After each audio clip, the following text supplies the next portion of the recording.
Welcome to the College Sports Corner, the show where we talk about anything and everything in the world of college athletics. I'm your host, Isaac Ray, and with me as always is the talented pair of Hannah McCravey and Khalil Dixon. We're all excited to be here on this Tuesday, so let's get into the show with our performers of the week. Guys, who stood out for you in last weekend for college football? Khalil? Well, you already know who I had to go with. I'm going with Jalen Hurts again. Of course. 75 rushing yards with 2 rushing touchdowns, 316 passing yards, and 3 touchdowns in the air. I mean, you can't get much better than that, and that's what I'm going with for this week. Stay true to you. What about you, Hannah? I'm going to have to agree with Khalil. Not to mention that he went 16 for 17 in passes. It was almost a perfect performance, in my opinion. Yeah, absolutely. He was super efficient. I went with the quarterback as well. I went with Shane Buechele, the junior quarterback out of SMU. He threw for 6 touchdowns, 30 of 53 for 457 yards in their 45-17 win over Temple. I mean, they balled out. And I think SMU is a team that was kind of under some people's radars, but I think they're really going to blow up this year. And I think it's all going to be behind Buechele's arm and how high potent their offense is. But with these performances came plenty of shakeup in the college football world, but what was one big takeaway for you, Hannah, this week? For me, it's that LSU has an even better chance of becoming on top in the SEC West, especially with Tua hurt, and they play them in Week 10, and he might not be back. Right. And that's a big decision maker. Absolutely. What about you, Khalil? Yeah, my takeaway is that the playoffs right now are completely open. I mean, it could go any way, especially now that Tua's hurt. If his backup doesn't come in and perform like he needs to, then Bama could easily drop out. And there's other SEC teams with one loss that are going to be trying to jump up into the standings. Yeah, absolutely. You have a lot of one-loss teams in the SEC that I think are all trying to push to get into that conference championship game. And I think now with a lot of teams with one loss, it might come down to a situation. Whoever is the conference championship, that might be the only bid the SEC gets. It might not be, especially with Tua being out. That definitely weakens Alabama. He'll definitely be out this weekend, but we'll see if he comes back for the LSU and Auburn game. Auburn, LSU, Alabama still all have to play each other, so the SEC is wide open.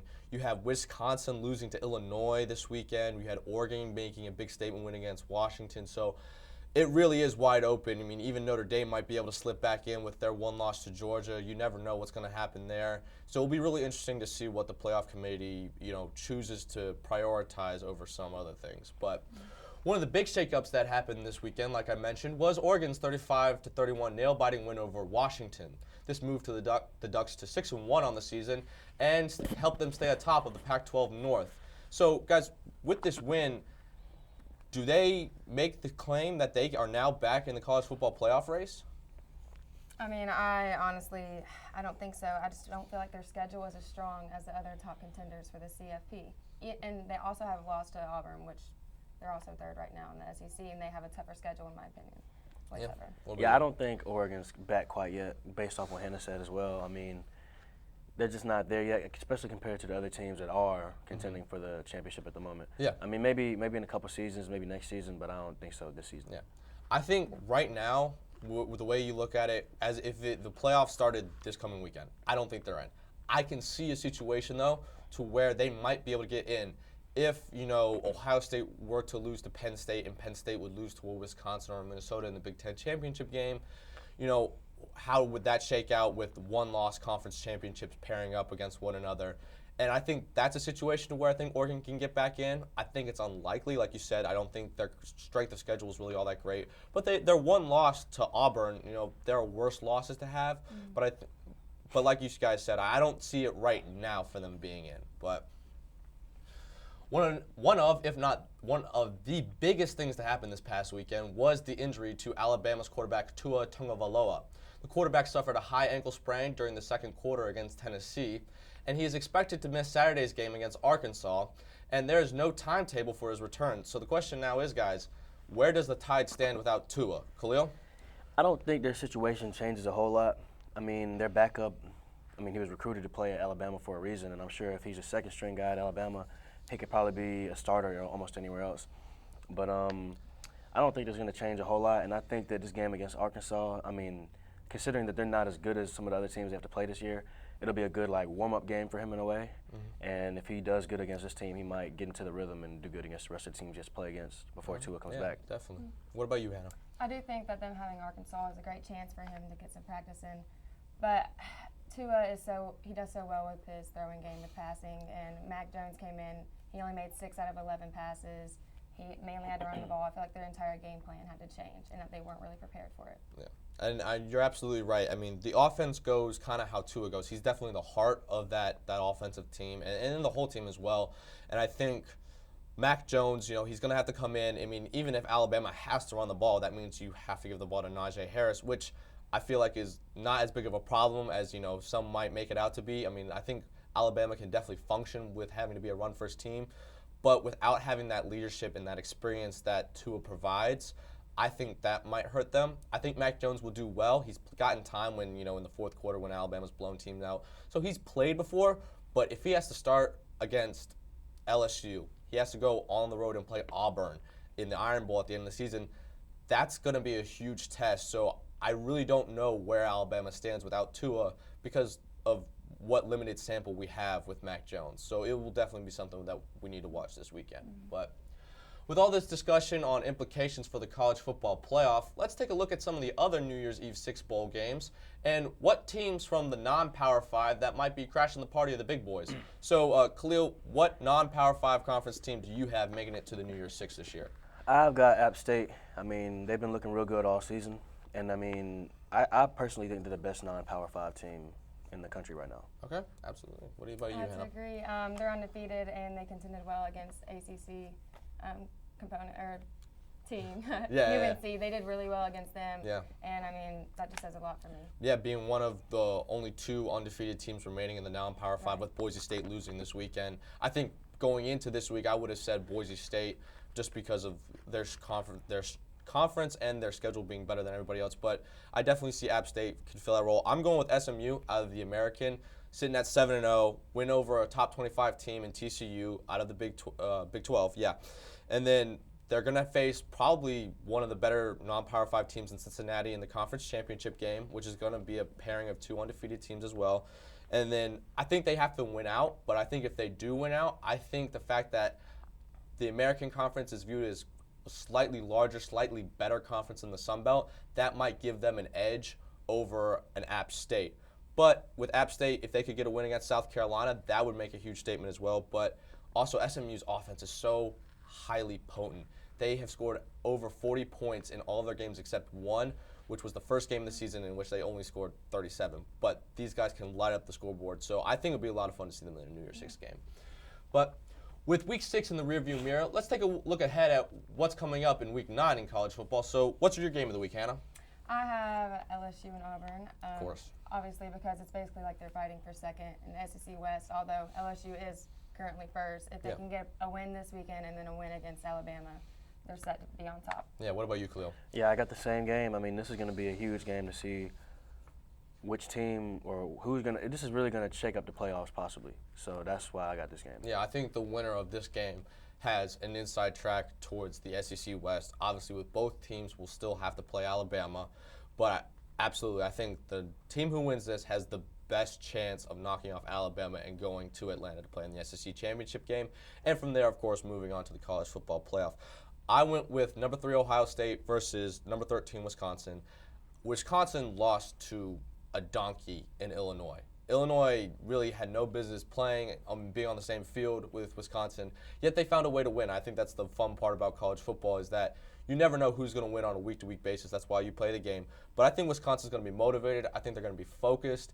I mean, this is a must-win game if they want to save any chance of going to the Big Ten championship game. And if they can knock off Ohio State, that's going to change the entire dynamic for the college football playoff. So I think that's definitely one that we need to watch. But when we come back, we'll get you all caught up in the world of Campbell athletics, along with a look of what's to come in this week at Campbell. Our hearts are made stronger by how we treat others. Put her there. The light you share can impact those around you, but so can the darkness. Later, twerps. Did Pete saying mean things bother ya? So when you reach out to another person, take a moment to consider how they will feel and let your heart be the key to making a difference. Because of you, someone's entire day, year, or even life can change. In every heart, there's hope.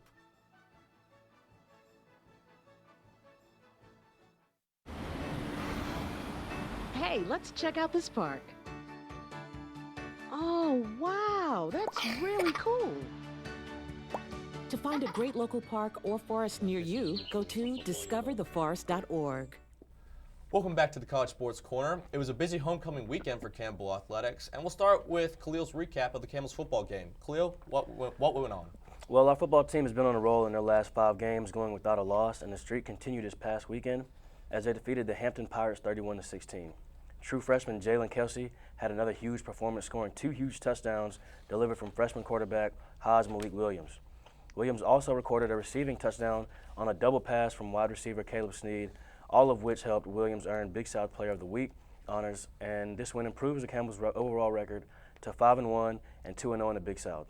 The team has also received 19 votes in the FCS Coaches Poll rankings this week. Their next game will be in Boiling Springs, North Carolina, where they will take on the Gardner-Webb Bulldogs this Saturday. Yes, and Campbell Cross Country concluded its regular season in Terre Haute, Indiana this past Saturday for the Under Armour Pre-Nationals. Amon Campbell showed out amongst a loaded field, finishing second overall in the 8K race with a time of 23 minutes and 22 seconds. Following this performance, Campbell's men's cross country team has now risen to number 6 in the latest United States Track and Field and Cross Country Coaches Association Southeast Region rankings. The Campbells will now prepare for the Big South Conference Championships, which they will host on Saturday, November 2nd. Now over to Hannah for the latest on Campbell volleyball. Campbell women's volleyball lost a 3-1 decision to Presbyterian on Saturday afternoon in Charleston, South Carolina. The loss set us back to 11-9 overall and 5-2 in the Big South. Sarah Kala led the team with 16 kills, making this her 17th match this season with double-digit kills. Alina Heath penciled in 7 kills, followed by Haley Wilson and Layla Green, who added 6 kills. They will be back in the Creek Friday, October 26th to face Hampton. Now for a soccer update. Here's Isaac. Last week, the Fighting Camels men's soccer team hosted third in the league Gardner-Webb last Wednesday night. The Camels easily defeated the Running Bulldogs 4-0. The team then traveled west over the weekend to take on UNC Asheville, and the Camels ran Asheville off their own pitch, winning 7-1. With the win, the Camels improved to 6-0 in conference play, with only 2 more conference games left on the season.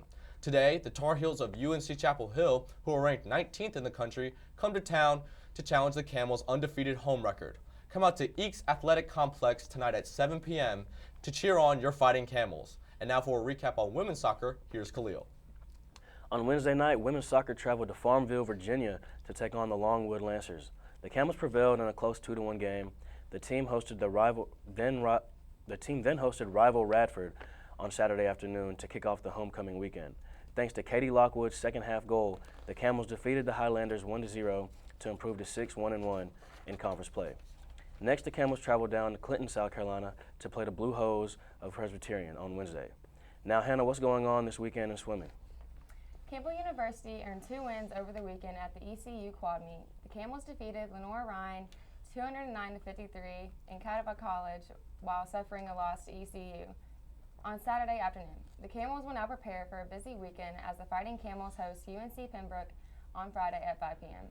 before facing CCSA foes Gardner-Webb and Old Dominion in a tri-meet Saturday at noon. On Friday night, the Camels will wear green caps in support of mental health awareness, and the team will wear pink caps in support of breast cancer research in Saturday's tri-meet.